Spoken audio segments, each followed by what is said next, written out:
Oficialmente, existem cerca de 120 mil judeus no Brasil. Os ortodoxos são esses aí, que usam a famosa roupa preta, o chapéu e a barba comprida.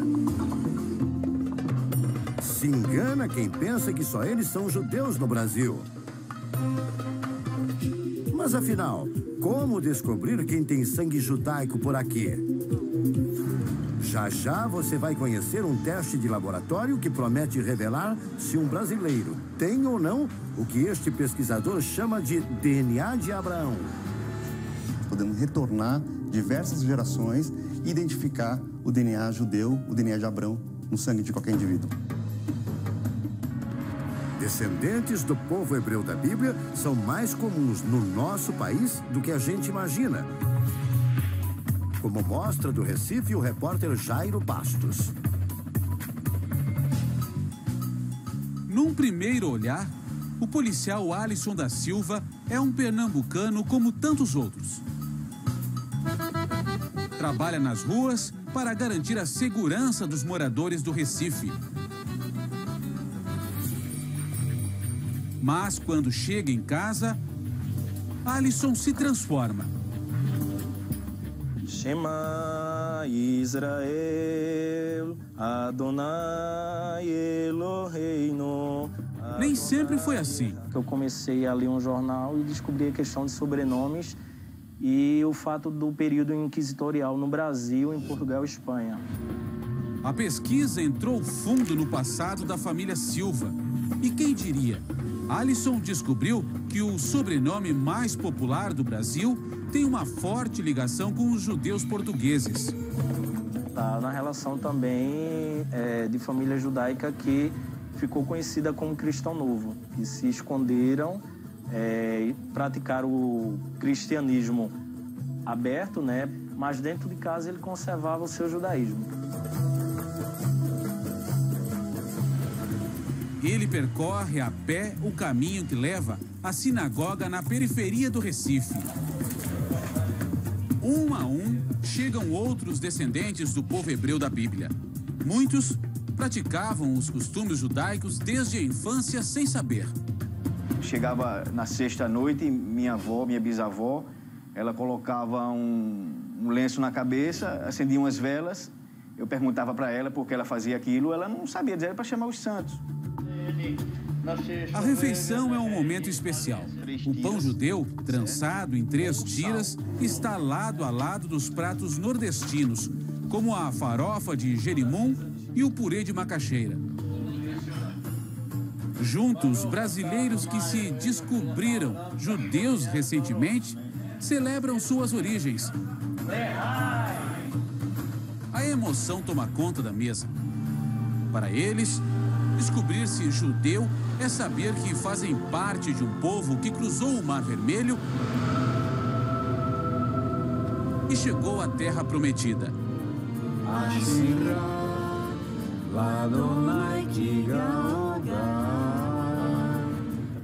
Alisson confirmou que era mesmo um judeu da Silva e não teve dúvidas, abraçou a origem.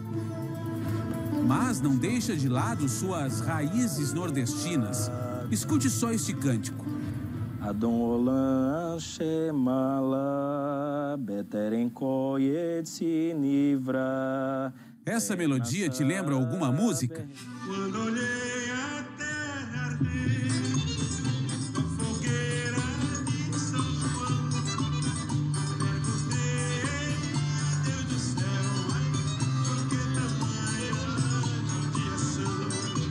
A questão do cântico aí é uma escolha, vamos dizer, cada país ele adotou certos cânticos da cultura local. A gente introduziu o ritmo de Asa Branca nesse cântico, para relembrar a cultura nordestina.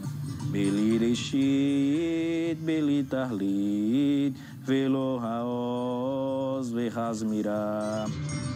Muita gente não sabe, mas histórias como a de Alisson são bastante comuns no Brasil. Para entender, é preciso voltar ao século XV, época em que os espanhóis descobriram a América e os portugueses chegaram ao Brasil. Uma história surpreendente que a gente não encontra em livros da escola. E a história do Brasil está cheia de mitos que tem que demolir. Está cheia de erros que tem que ser corrigidos. E cheia de lacunas que tem que ser preenchidas. A pesquisadora Anita Nowinski, da Universidade de São Paulo, é considerada uma das maiores especialistas da história do povo hebreu da Bíblia.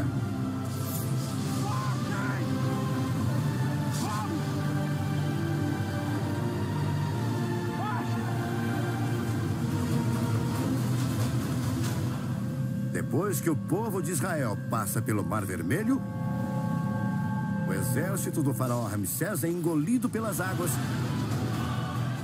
Como milhões de brasileiros viram esta semana na novela Os 10 Mandamentos.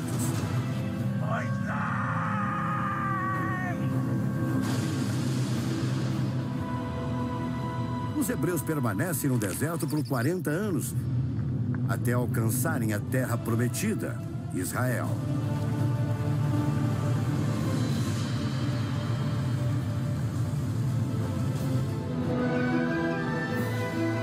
Os séculos passam. Estamos em 70 depois de Cristo. E quem manda no mundo agora não é mais o Egito, e sim Roma.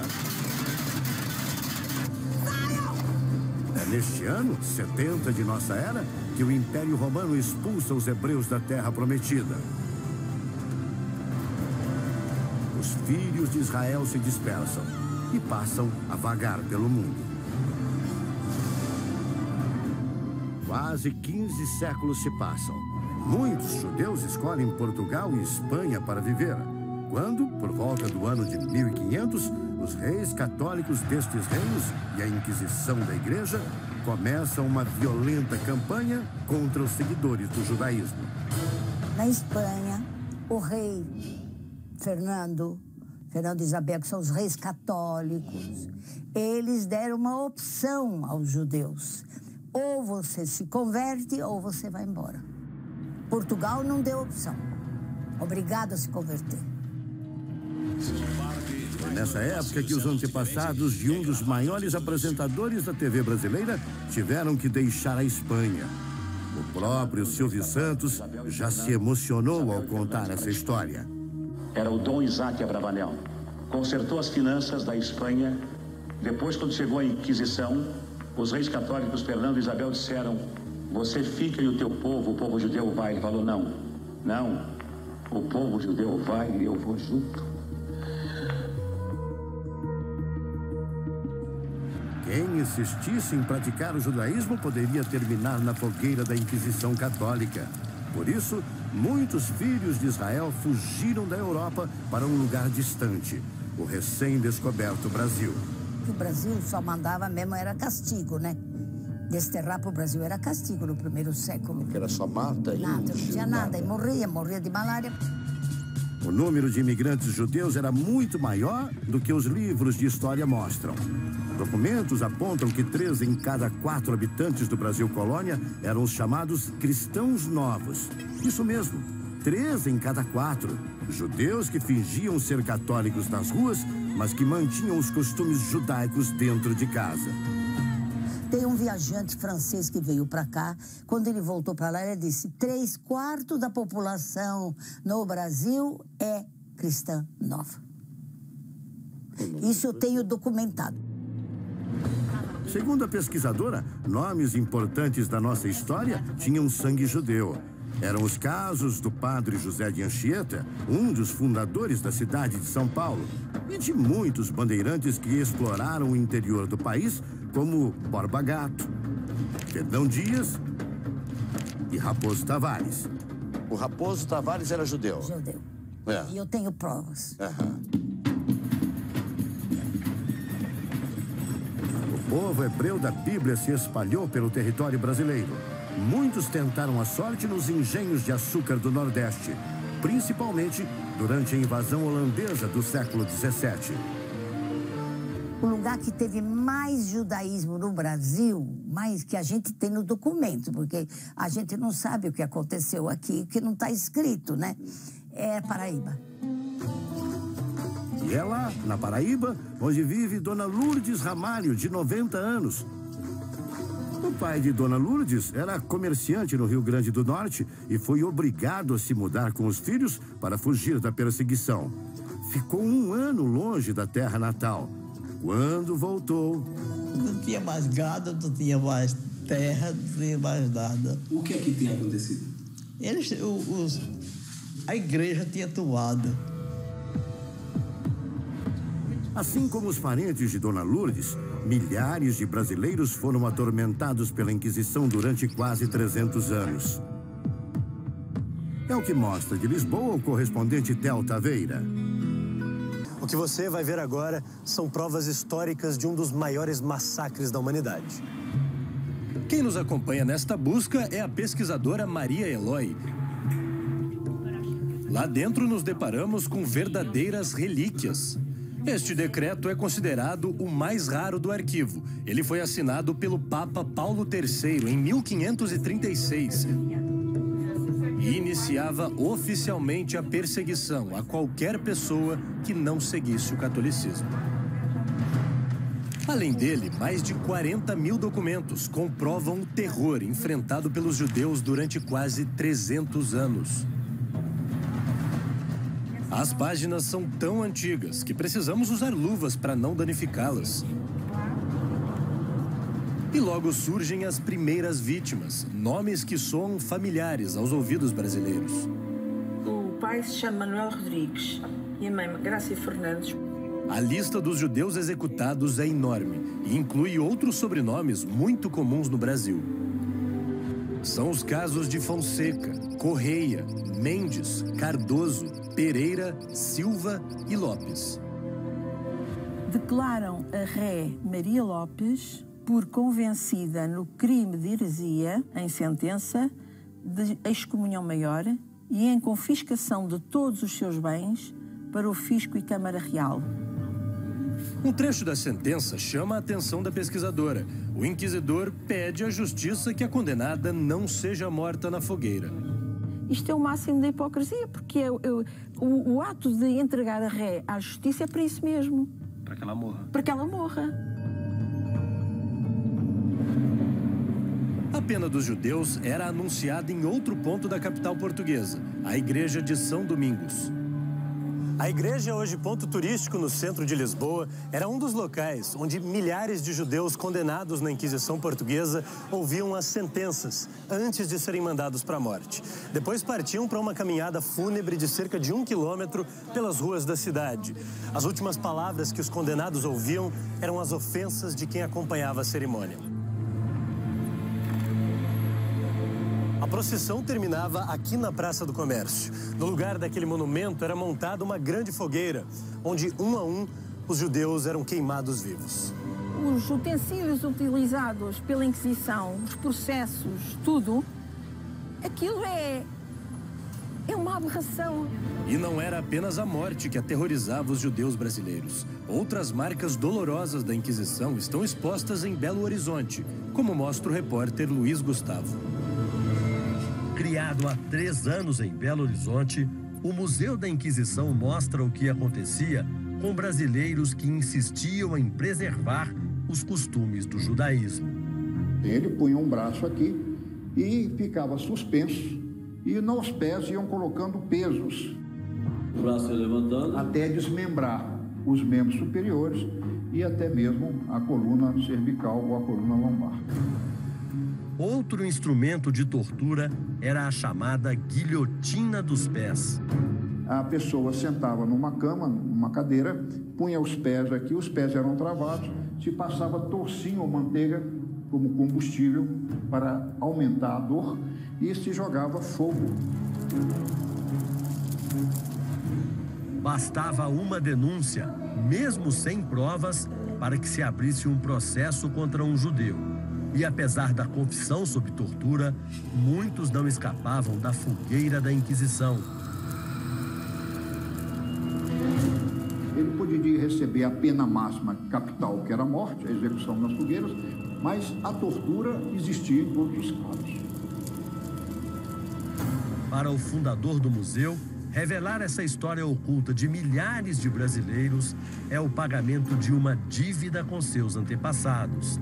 Uma maneira que a gente tem de recompensar isso, talvez seja trazer ao momento presente essa justiça, uma justiça histórica. Há 5 anos, o médico Alexandre também busca um reencontro com suas origens e encontrou outras pistas nas próprias lembranças. Sangrar o animal antes de comer, lavar, dar banho no defunto antes de enterrá-lo. Existem vários costumes que são judaicos e na nossa infância eu pelo menos me lembro de bastante coisa. Mas afinal, como uma pessoa pode ter certeza de que é descendente do povo hebreu da Bíblia?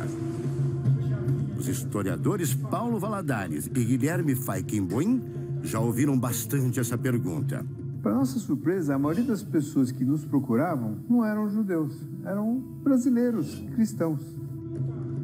De tanto estudar o assunto, eles decidiram escrever um livro. O Dicionário Sefaradi contém mais de 16 mil sobrenomes de cristãos novos.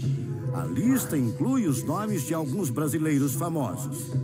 Chico Buarque, Alceu Valença, o Renato Aragão, a Marisa Monte, né? Tem um monte, mas nem sei se eles próprios têm consciência dessa origem deles.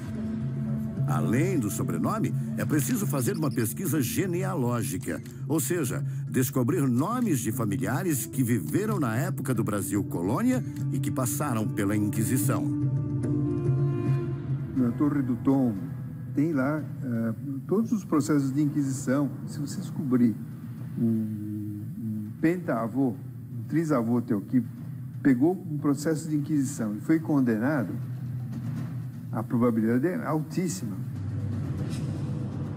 Outras pistas podem estar dentro de casa. Tem os costumes familiares. Tem famílias aqui no Brasil, principalmente no Nordeste, que até hoje mantêm alguns costumes. Isso aconteceu com o policial Alisson em Recife. O uso de mortalhas, né, que ao morrer o defunto eles vestiam a mortalha. E com o médico Alexandre em Belo Horizonte. Passar a mão na cabeça da criança, falar Deus te crie. Existem vários costumes que são judaicos. Aqui vão outros exemplos. Usar expressões como ficar a ver navios, uma referência aos judeus batizados à força no porto de Lisboa. Vestir a carapuça, que remete ao traje usado pelos filhos de Israel nos julgamentos da Inquisição. Não apontar para estrelas, com medo de ter verrugas. E um mito criado para evitar que crianças procurassem a estrela que anunciava o Shabbat, o sábado sagrado do judaísmo. Dar aquela faxina em casa às sextas-feiras, assim como os judeus sempre fazem no último dia antes do Shabbat. Há ainda uma outra forma de investigar as origens judaicas que os cientistas acreditam ser a prova definitiva. O avanço das pesquisas genéticas auxilia quem está em busca das suas origens. Um exame de DNA feito a partir da saliva ou da mucosa pode dizer se uma pessoa tem sangue judeu ou não. E o pesquisador Roberto Grobman, ele garante que o fim dessa dúvida está em kits como esse aqui. Através do DNA, é possível saber se a pessoa tem origem judaica ou não? Sem dúvida, é possível sim. Nós podemos fazer tanto pelo lado materno como pelo lado paterno. O teste, recém-chegado ao Brasil, pode ser realizado em qualquer pessoa. Tiramos a mucosa, isso não dói nada, realmente é só raspado dentro da boca, uma vez de cada lado. Depois inserimos em cada um desses tubos e enviamos para os Estados Unidos. Segundo o pesquisador, é possível regredir até 111 gerações para determinar as origens do investigado. O senhor, por exemplo, o senhor fez o seu teste. Sim. Como é que foi o resultado? Eu já sabia que eu tinha sangue de judeu europeu, que nós chamamos de Ashkenazi. E o resultado, para mim, foi bastante interessante, que mostrou realmente o meu sangue Ashkenazi em 91%, misturado também com outros povos europeus. O resultado vem pelo computador em cerca de 40 dias. Para Roberto Grobman, o exame revela muito mais do que uma simples curiosidade. Por que é importante a gente saber a nossa origem? Os judeus se espalharam pelo mundo. Hoje tem um grande número de brasileiros que descendem desses judeus e que não sabem disso. Tem um número grande de brasileiros, de portugueses, que pertencem àquela origem de Abraão, possuem o DNA de Abraão e precisam saber de onde é que vieram. Assim como o pesquisador Grobman, o historiador Paulo Valadares, um dos escritores do dicionário Sefaradi, também teve uma surpresa durante os seus estudos. Descobriu que ele é descendente de judeus. Teve algum parente do senhor que foi queimado na fogueira da Inquisição? Tenho, sim. Eu tenho um parente colateral chamado Alonso Valadares e Anglo. Ele foi preso em Granada e lá ele foi queimado vivo.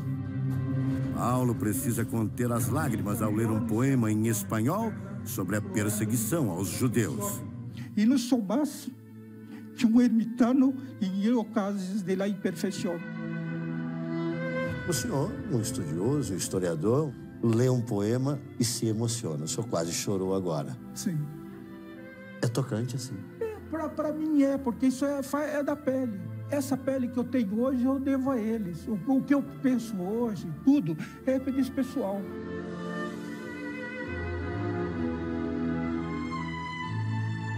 Uma história que ficou escondida por séculos. Um humorista em São Paulo, um policial em Pernambuco, um desenhista carioca, uma aposentada na Paraíba, 4 estados do Brasil, 4 rostos bem diferentes. Que assim como milhões de Silvas, Rodrigues, Lopes e tantos outros carregam no sangue o Brasil dos judeus.